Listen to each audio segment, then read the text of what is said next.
I met him at our Christmas flash mob. We were singing holiday tunes and taking presents to those on the streets of uptown Charlotte. He was one of the homeless, and so we also invited him to ride in a limo to attend our next event in front of the Panthers football stadium. We stood united and ate pizza and heard inspirational messages that day. But perhaps the most inspirational moment for me was when he volunteered to stand before everybody there and sing a song. Now, he wasn't the best singer in the world. I don't know how well he'd do on American Idol, but he probably had more heart than all of us combined.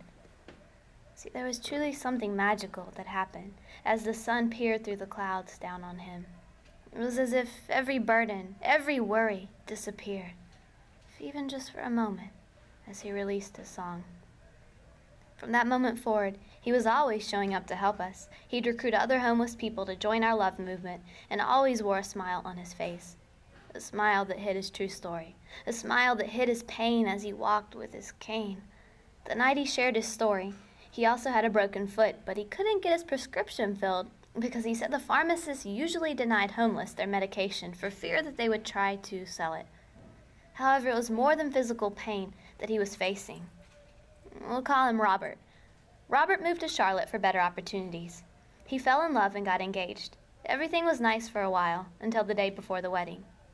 He was driving. She never got out of the car alive. 2 months later, his beloved mother passed away too. His life had suddenly spun out of control, and it led him into a state of hopelessness, and things just got worse. As he stood there, telling us his story with tears running down his rugged cowboy face, my heart broke as I saw his break all over again. I didn't know what to do at that moment, but it was the confirmation I needed to do something, anything. He said it was his fault, and all I could manage to say was that he would make them proud one day. He nodded in agreement. Unfortunately, less than 2 weeks ago, he was arrested for stalking a guy that was harassing him. And let's be honest, you probably wouldn't have reacted any better. With his past, he's looking to face as many as 16 years in federal prison, I hear. But he was already in prison long before they locked him up, dying from a broken heart.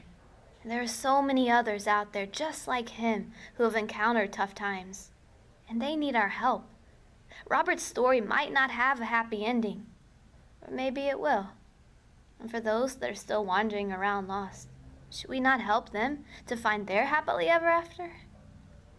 Will you help us? Will you help us tell their stories?